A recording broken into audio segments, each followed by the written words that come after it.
Shop the Sherwin-Williams 4th of July sale and get 30% off paints and stains June 27th through July 7th. With prices starting at $34.29, it's the perfect time to transform your space with color. Whether you're looking to revamp your interior or exterior, we have you covered with bold hues, soothing neutrals, and everything in between.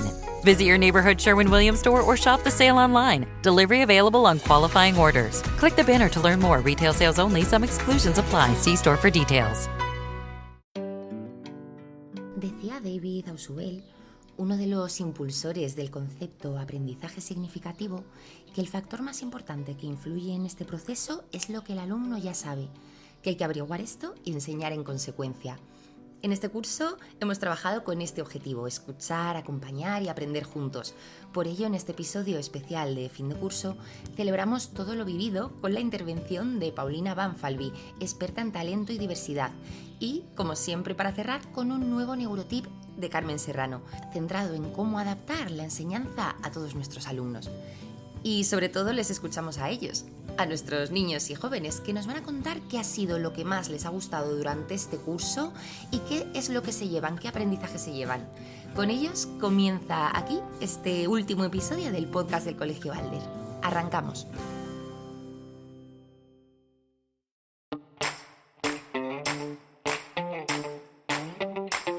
¿Estás escuchando? Estás escuchando el podcast del Colegio Balder, El podcast del Colegio Balder.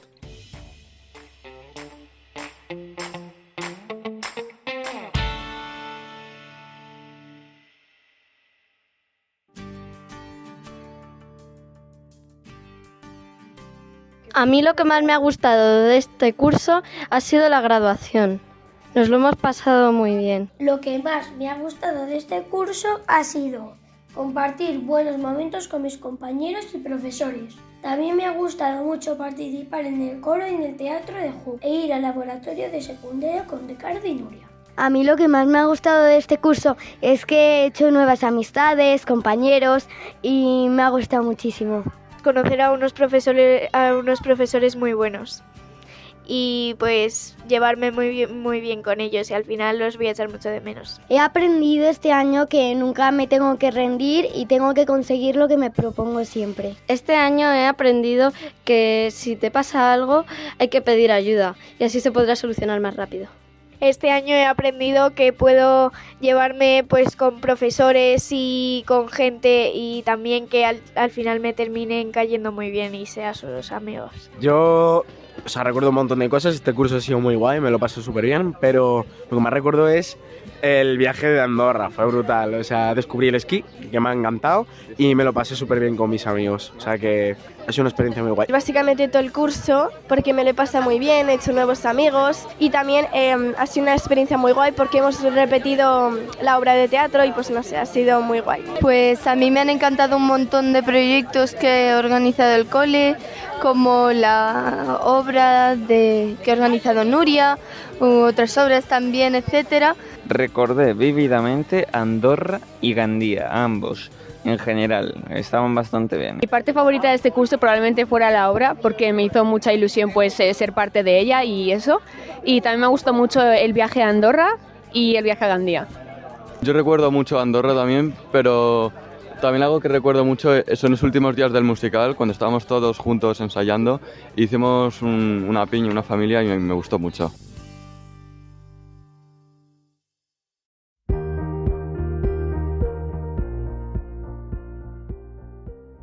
Y como avanzábamos antes, en este episodio contamos con Paulina Banfalvi, profesora, escritora, experta en personalización educativa, desarrollo del talento, es autora del libro La rebelión del talento, fundadora de la escuela Talent Ikigai School y ha formado parte del panel de expertos en educación personalizada de Impulso Educativo, colabora con diferentes medios y es profesora en cursos de experto en desarrollo del talento en todo este ámbito.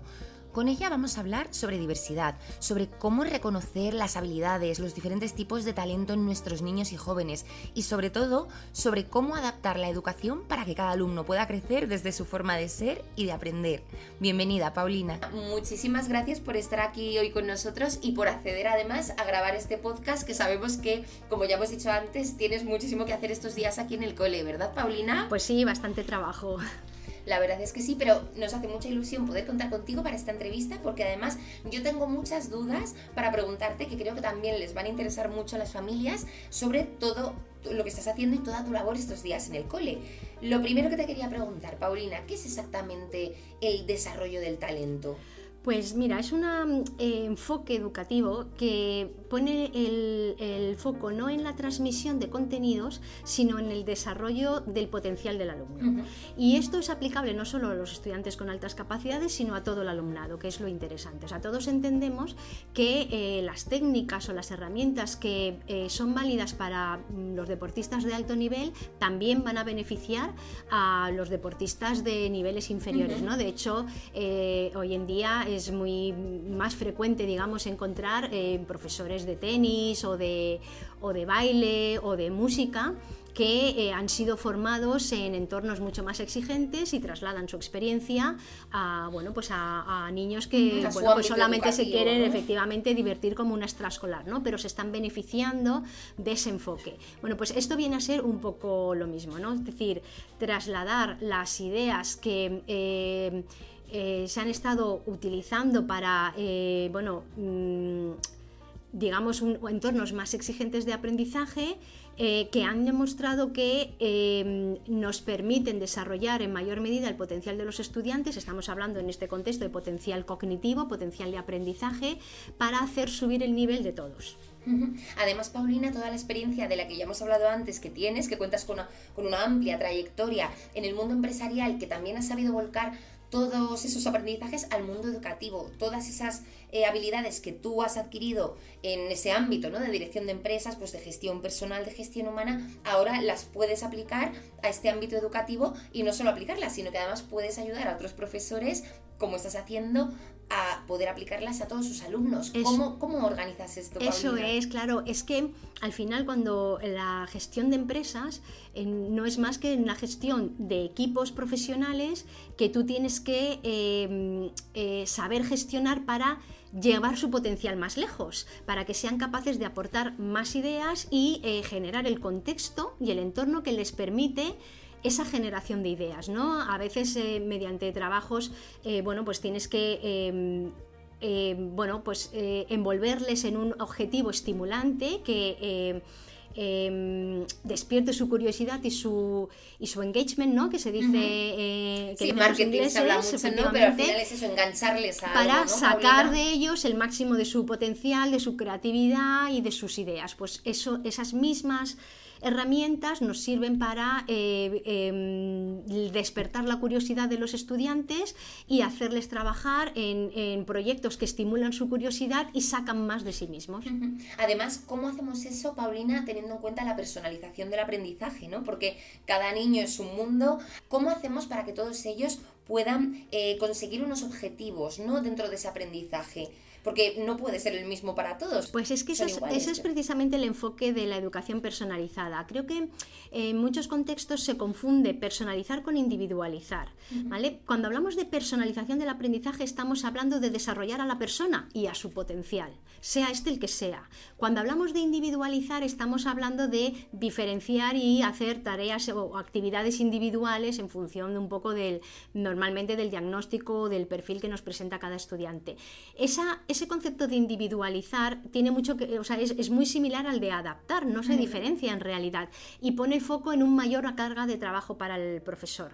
Sin embargo, el concepto de personalizar, donde pone la responsabilidad, es en el estudiante, que es el que tiene que elegir y decidir con qué profundidad y complejidad va a aprender y desde qué enfoque va a abordar un determinado contenido, ¿vale? Eso es coherente además con lo que nos habla la investigación respecto de la inclusión educativa educativa, es decir, son dos ámbitos que se fusionan, ¿no? Desarrollo del talento, personalizar el aprendizaje, inclusión educativa, nos están hablando de lo mismo.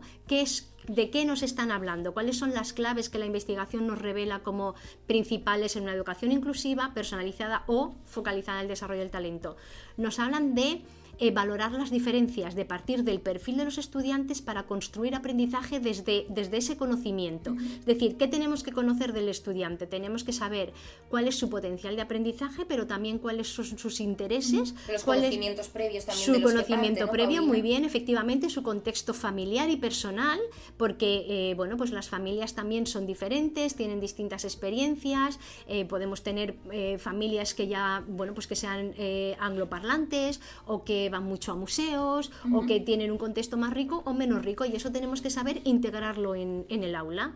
También tenemos que saber cuáles son sus preferencias de aprendizaje, no tanto estilos, porque eso es algo que también se ha, bueno, pues que ha habido un momento de la investigación en que hemos creído que los estudiantes tienen como estilos muy fijos, y hoy en día estamos hablando de preferencias, y esas preferencias son moldeables con respecto de la experiencia. Es decir, yo puedo preferir estudiar solo porque he tenido una mala experiencia aprendiendo en grupo, pero puedo cambiar esa preferencia si empiezo a tener experiencias positivas respecto de una forma de aprender, ¿no? Entonces siempre tenemos que entender que los intereses y las preferencias son moldeables por la experiencia, y por tanto lo que nosotros como docentes tenemos que hacer... no vienen dados, ¿no? Muchas veces, y que además pueden cambiar a lo largo del tiempo, Eso, ¿no? Es, muy muy bien. Entonces no es algo que venimos con ello condicionados por nuestros genes, sino que se van conformando en función de la experiencia. Por tanto, los responsables de generar esa experiencia somos los adultos, docentes y familias.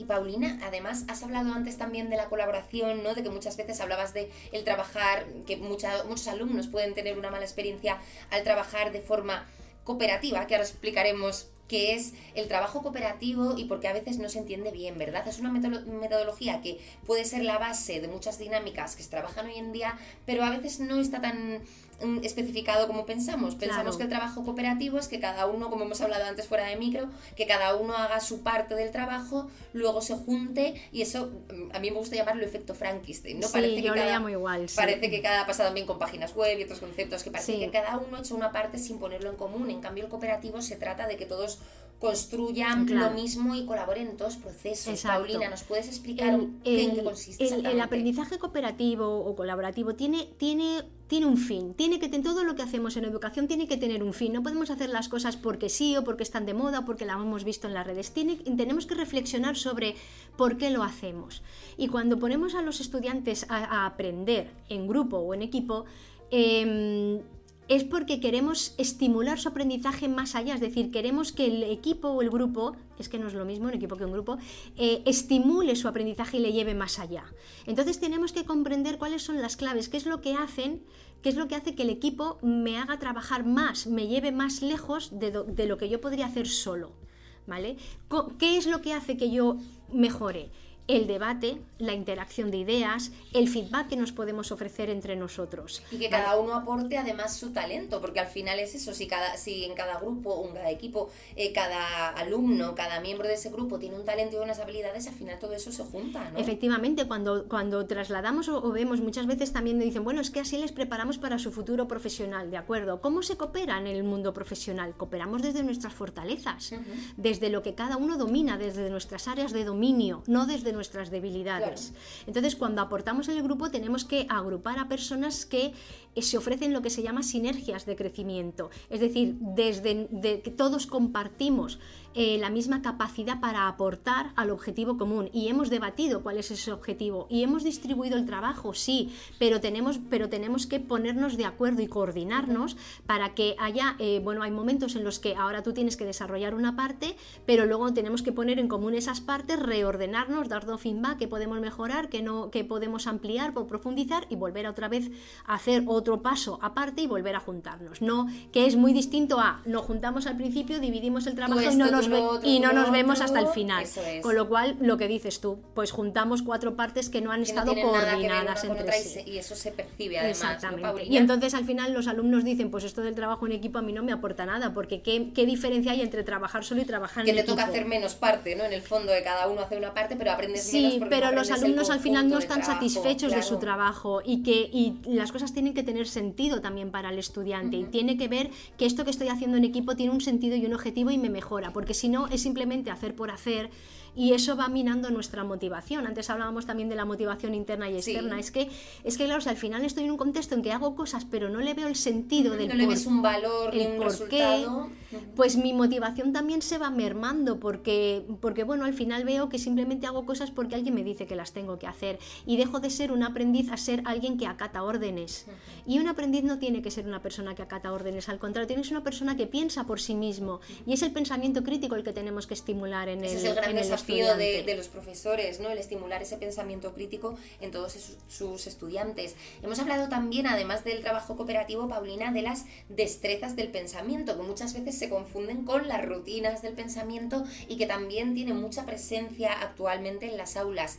Claro. ¿Qué quiere decir esto de las destrezas, Paulina? Pues mira, cuéntanos. En realidad las destrezas de pensamiento no son algo que exista, lo que hacen referencia a pensar con destreza. Lo que pasa es que la traducción del inglés al español se ha traducido como destrezas de pensamiento, porque bueno, creo que generan un constructo que es fácil de trabajar, ¿no? Porque la traducción de pensar con destreza es como menos directa, ¿no? O sea, es una cuestión lingüística o semántica, como lo quieras llamar, de como muchas películas, ¿no? Que a veces nos las traducen y dices, ¿qué tienen que ver? Pero bueno, como que quedaba mejor. Es un poco, si me permites, el por qué se ha traducido así. Pero en realidad lo que deberíamos estar hablando es de pensar con destreza, porque además creo que nos lo hace más visible, ¿no? ¿De qué se trata? De ayudar a los estudiantes a que piensen con mayor destreza. Como decía Robert Schwartz, muchas veces todos pensamos, pero no todos pensamos con destreza. De la misma manera que todos nos comunicamos, pero no todos nos comunicamos con destreza. Y se puede aprender. Es algo que se puede aprender y hay unas técnicas. Y esas técnicas son las rutinas.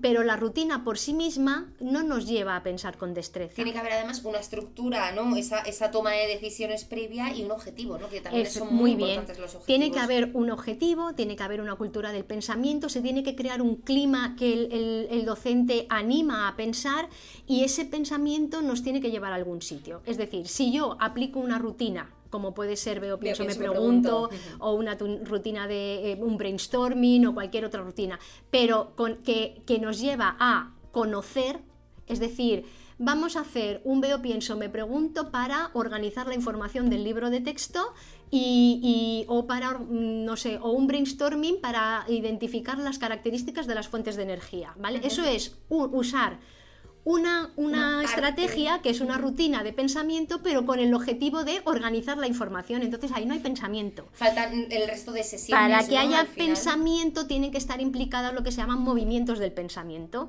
es decir, observar y extraer información, relacionar ideas, construir argumentos propios, ir más allá de lo evidente. Es decir, el alumno tiene que estar de alguna manera orientado hacia un objetivo de transformación, es decir, resolver un problema que no se puede resolver buscando información en internet, sino que tenemos que debatir, analizar, evaluar, comparar y contrastar, dividir las partes y el todo para entender cuál es la función de las partes en un todo, analizar consecuencias, analizar causas, prever consecuencia, todas esas categorizar, clasificar, a las posibles situaciones. Efectivamente, que es lo que nos va a llevar hacia ese objetivo de resolución.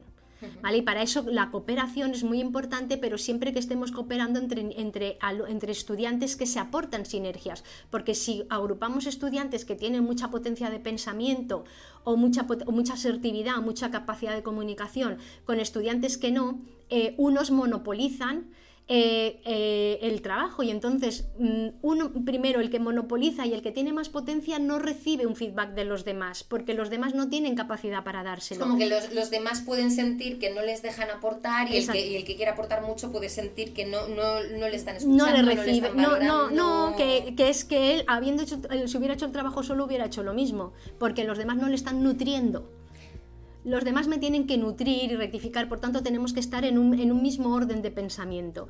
Y los alumnos que en ese momento de su desarrollo no están, o porque no tienen el contexto o el hábito o la disposición a pensar, a participar, a contribuir, ¿no? por personalidad, por capacidad, por contexto o por momento de su desarrollo, no tenemos que olvidarnos que estamos hablando de niños que se están desarrollando y que cada uno se desarrolla a un ritmo, y que un niño con 9 años puede mostrar en este momento una potencia de pensamiento, digamos, no tan alta, pero la puede desarrollar, que ese es nuestro trabajo. Es decir, tenemos que abandonar esa visión, digamos, fija de los niños, que solo vemos el niño que hay hoy, y tenemos que empezar a ver el niño que puede ser mañana. Y como profesores tenemos que trabajar para impulsar ese desarrollo, no para responder a lo que hay hoy, ¿no? Porque no tenemos, insisto, no tenemos que olvidar que se están desarrollando, ¿vale? Y que es nuestro trabajo. En este sentido, Paulina, quería preguntarte algo, porque tú has sido profesora de secundaria. En este caso tú estás en el cole dando una formación a nuestros profes de primaria, pero tú has sido también docente en secundaria. Sí. Entiendo que hay una diferencia abismal, porque supongo todas las etapas tienen sus particularidades, pero claro, es mucho más sencillo, o yo lo veo así, trabajar todas estas cosas y que las reciban bien los alumnos de primaria que los alumnos de secundaria, que va a haber muchos que la reciban bien y es cuestión de trabajar. A mí me dan más miedo los de primaria. ¿Sí? Sí, porque son increíbles. Mira, yo he dado clases en secundaria en un centro educativo, pero también doy talleres por las tardes a niños de todas las edades, y a mí los de primaria me ponen nerviosísima, porque claro, son mucho más frescos, están menos cohibidos, están menos bloqueados. Y cuando tú les das ese contexto y la guía y la herramienta que necesitan para pensar con destreza, llegan a niveles insospechados. Entonces es difícil gestionarlo porque te sobrepasa. Tienes que ponerles incluso un límite, ¿no? Nunca. Yo nunca les puedo, no se les puede poner un límite al pensamiento y al aprendizaje, a la belleza, la riqueza, el pensamiento, la bondad y todas las cosas que son positivas. ¿Por qué las tenemos que limitar? ¿No? Pues cuanto más mejor. Pero claro, es que te das cuenta de que cuando les alimentas y les das herramientas para construir eso, como no tienen bloqueos, como no están todavía en una caja, en esa adolescencia que llegan pues después. llegan a sitios y tiran de ti y tú, es muy agotador.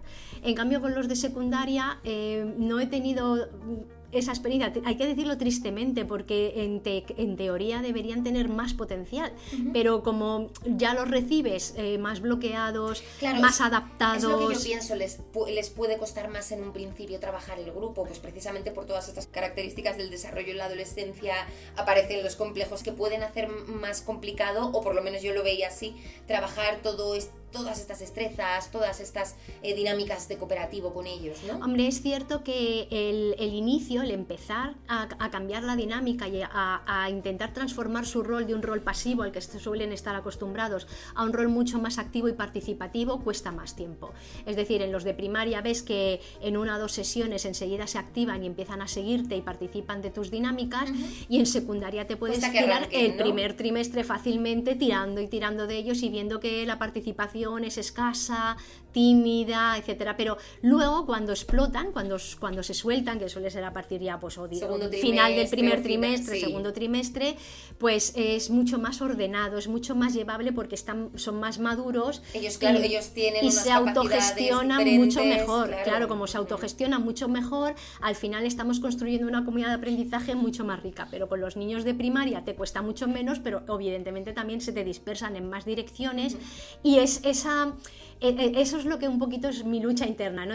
Como has dicho tú, es verdad que has dicho frenar y yo he dicho no, pero es verdad que claro, como se te van en muchas direcciones, quizá no poner límites, sino centrar, ¿no? Centrar, esa es la palabra mejor, efectivamente, recogerlos y decir, vale, pero céntrate, pues es más agotador precisamente porque no quieres poner límites, porque sería muy fácil llegar y decir, pues no, pero tenemos que... No haces esto, porque hemos dicho esto, eso hay que evitarlo, razón, no le estás dejando... y hay que hacerles pensar y reflexionar para que ellos retomen retomen y focalicen en el objetivo de trabajo que tenemos, ¿no? Entonces, a mí me resulta más agotador primaria que secundaria, la verdad, pero oye, hay profesores que dicen lo contrario. Al final luego yo creo que todos los grupos tienen sus dificultades, pero también es maravilloso ver cómo todas estas cosas al final tienen su efecto y como ya no solamente son meros estudiantes que vienen y te miran y te observan, sino que son aprendices que construyen su propio conocimiento, y eso es lo que intentamos aquí en el Colegio Balder, y también gracias a toda tu ayuda, Paulina, que nos estás ayudando un montón todos estos días con estas formaciones que llevamos ya todo el curso, como hemos dicho antes,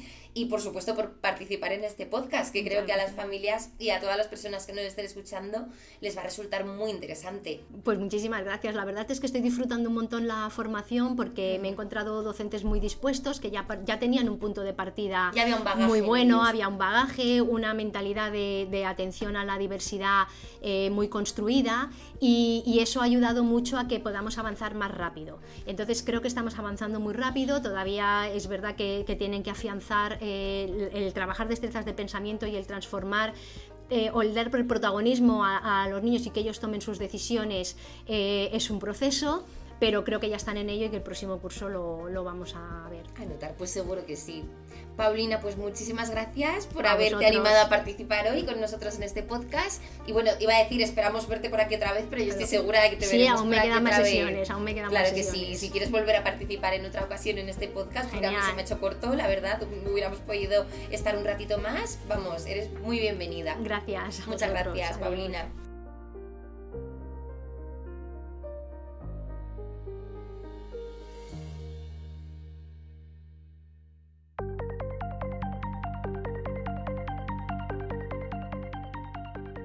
Neurotips educativos con Carmen Serrano.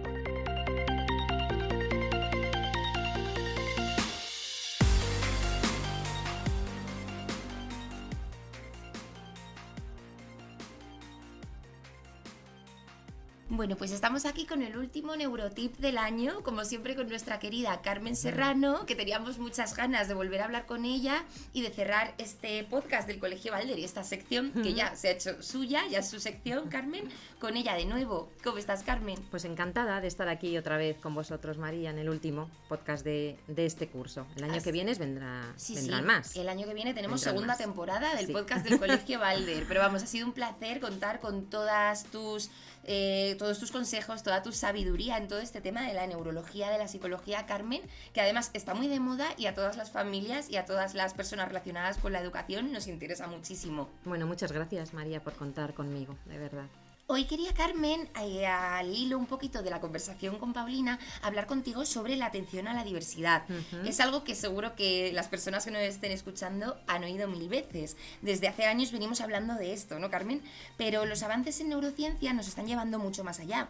Sabemos ahora que esa diversidad es mucho más profunda de lo que se ve a simple vista, que hay una variabilidad funcional gigantesca entre los cerebros, incluso entre personas de la misma edad o trayectorias similares.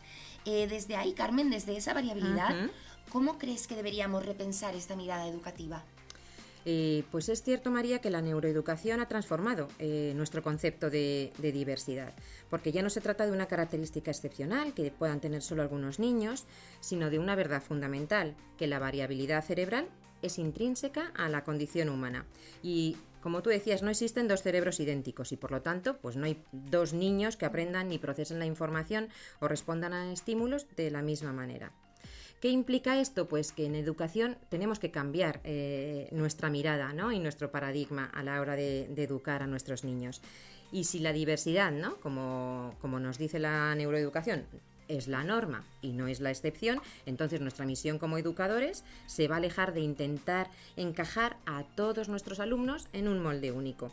¿Y cuál va a ser nuestro rol? Pues por el contrario, el rol esencial va a ser propiciar que en nuestras aulas existan entornos flexibles, entornos ricos que nos permitan adaptarnos a cada alumno y que ellos puedan descubrir y desarrollar su propia trayectoria de aprendizaje.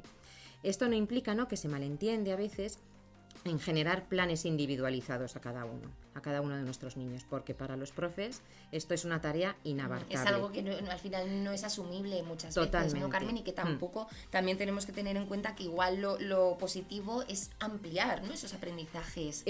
La clave está en desarrollar un método pedagógico que sea lo suficientemente flexible para que, tratando el mismo contenido, te permita adaptarte a los niveles y a las diferentes necesidades que tú tienes en ese aula, que te permita atender la diversidad.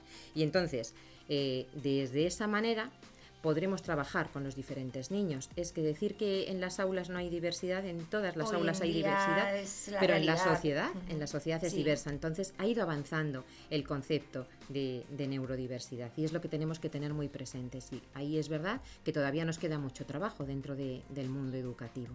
De hecho, Carmen, el plan DUA, que es el plan de diseño universal para el aprendizaje, es uno de los marcos, ¿no?, que más está ayudando también a los docentes a dar este paso. Es un enfoque que plantea, pues como decías tú antes, que los obstáculos muchas veces no están en el alumnado ni en esta diversidad, sino bueno, pues que los métodos o los entornos a veces no están contemplando toda esa variabilidad.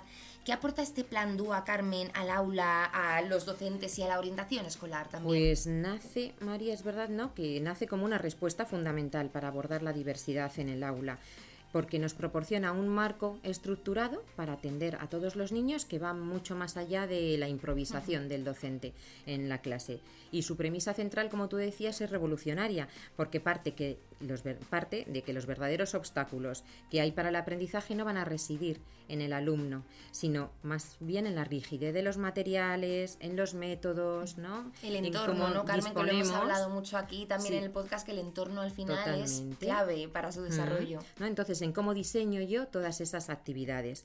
Y entonces, si partimos de esa premisa, está en nuestra mano el poder adaptar cómo impartimos los contenidos, qué métodos vamos a aplicar en el aula para atender al perfil de niños que tenemos en la clase. Y se asienta sobre 3 principios clave que están profundamente relacionados con la neurociencia del aprendizaje. El primero de ellos, pues proporcionar a los niños múltiples formas de representación, y esto se relaciona con lo que hemos hablado otras veces de las redes de reconocimiento, del qué, del aprendizaje, y se centra fundamentalmente en cómo percibimos y en cómo comprendemos la información. Porque cada alumno, Carmen, percibe la información de diferente manera y no todo el mundo, pues hay gente que tiene mucha capacidad para la comprensión lectora y otras personas prefieren ver un vídeo, ¿no? Tenemos una entrada, unos predominantemente visual, otros predominantemente auditiva, hay niños que necesitan el movimiento dentro del aula, ¿no? Pues a todo eso es lo que este principio tiene que dar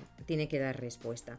El segundo de ellos es múltiples formas de expresión y acción, que se va a relacionar con las redes estratégicas de cómo aprendemos, y entonces se relaciona con que tenemos diversas maneras de demostrar lo que el niño sabe y lo que el niño ha aprendido.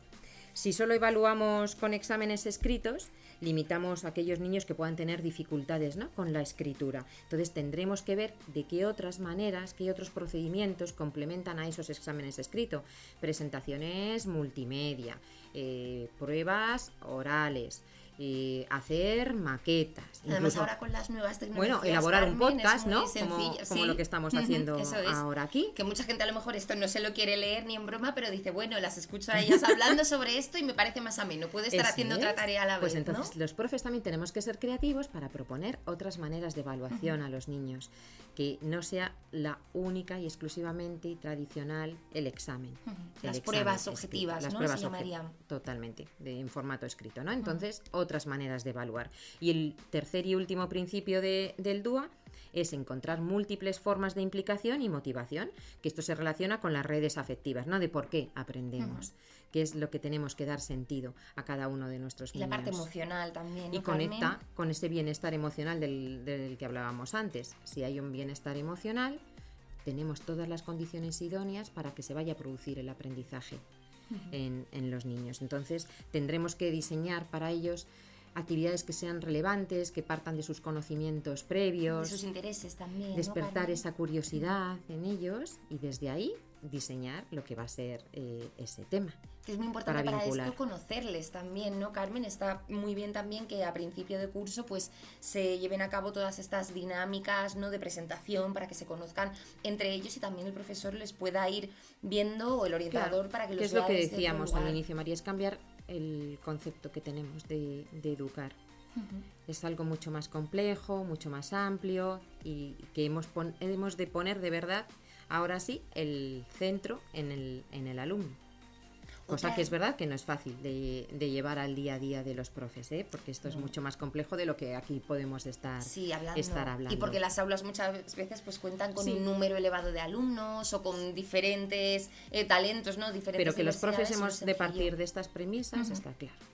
Esto además crea una base, yo creo, muy importante como una guía, ¿no? También, Carmen, para todos los profesores que quieran atender a la diversidad. Y otra idea clave también, Carmen, es la del talento, porque a veces pensamos en niños con talento y enseguida nos viene a la cabeza pues que un niño sea muy talentoso en matemáticas, en razonamiento lógico, en la lectura, pero ¿qué ocurre con otras habilidades, Carmen? Pues con la creatividad, con el talento para cuidar, con el talento para, no sé, para divertir incluso, ¿no? Que muchas veces todas estas cosas pasan desapercibidas en el sistema tradicional, ¿no? De enseñanza.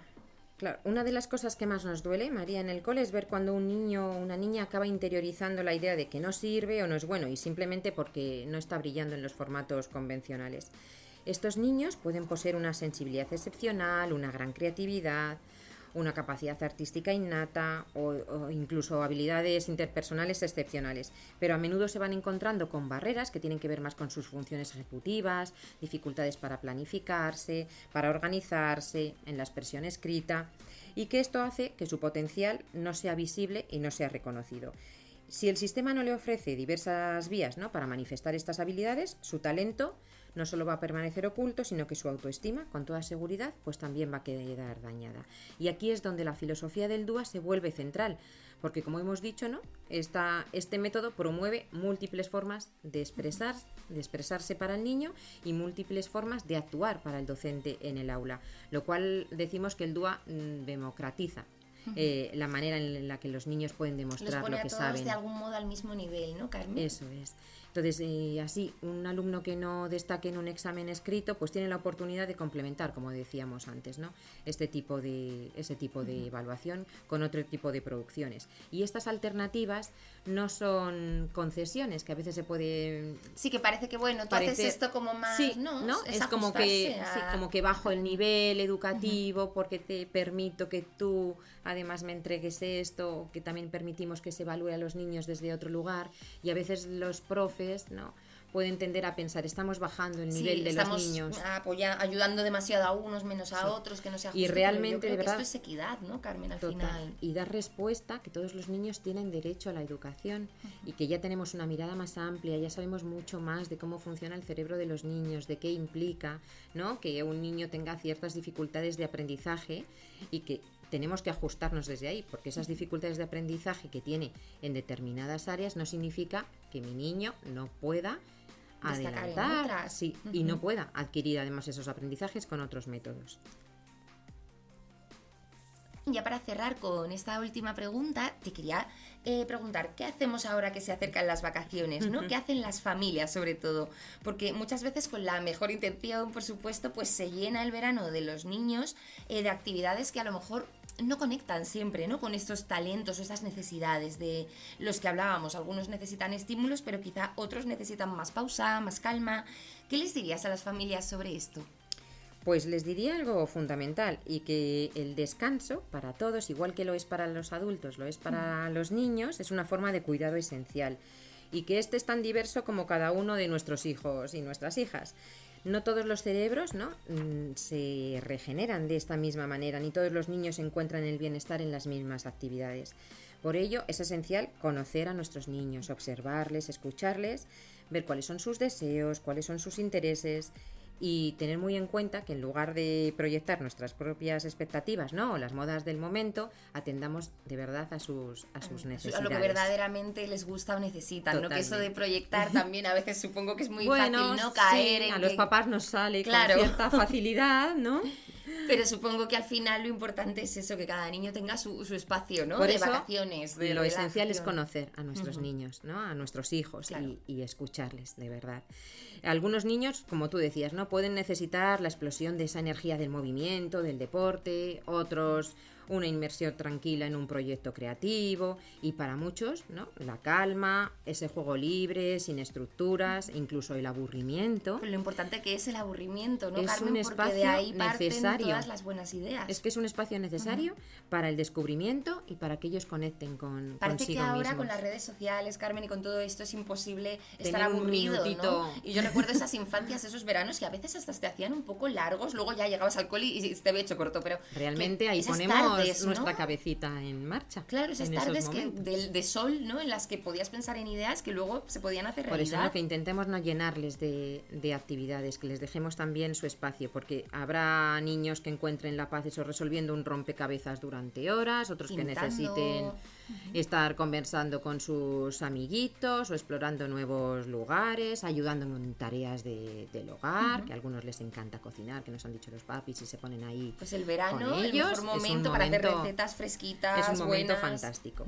Y eso, me gustaría recordar, ¿no?, a las familias que en muchas ocasiones el talento y el aprendizaje residen precisamente en eso, en lo cotidiano, en las pequeñas cosas del día a día. Y el verano es esto, una gran oportunidad para que nuestros niños exploren sus intereses, que por la rigidez del horario escolar, de las prisas, de los trabajos, de los adultos, pues hay veces que es verdad que no tiene, sí, porque no hay cabida, y que les ofrezcamos actividades alternativas dependiendo de esos intereses y necesidades de nuestros niños, porque todas esas experiencias que se van a llevar, cocinar, ayudarles a hacer un mapa de la urba en la que cuidar el vivimos. jardín, simplemente, ¿no?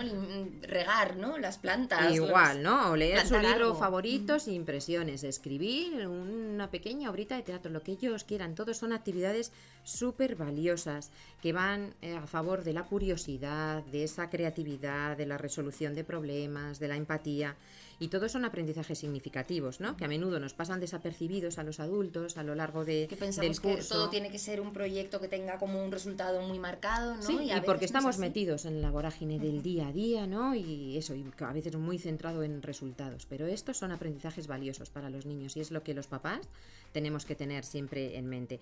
Y con esto animaría a todas las mamás, a todos los papás, a confiar en el poder de lo sencillo y de lo más simple.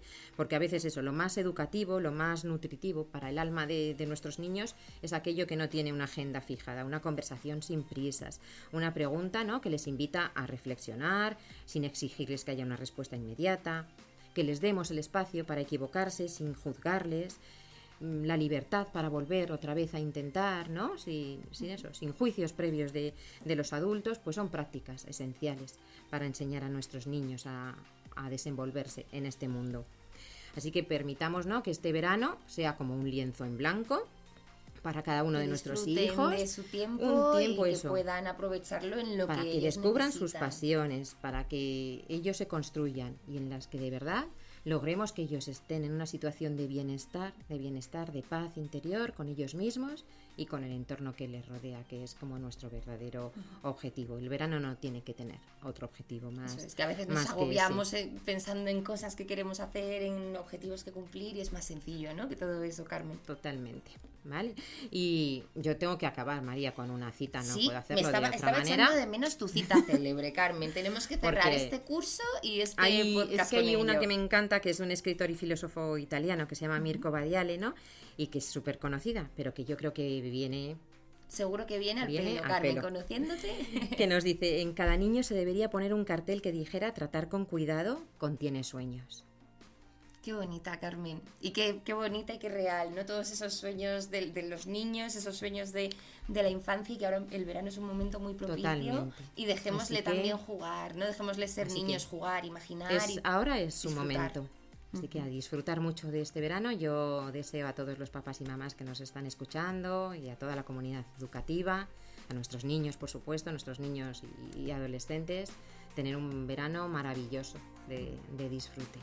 Pues yo lo mismo, os deseo un verano fantástico y muchísimas gracias por haber estado siempre aquí al pie del cañón, escuchándonos en el podcast del Colegio Balder. Volveremos el año que viene, el curso que viene, en septiembre, con muchas más noticias y por supuesto con tus neurotips, Carmen. Muchas gracias, María. Muchas Muchas gracias a gracias. todos por escucharnos. Felices vacaciones a todos. Un fuerte abrazo.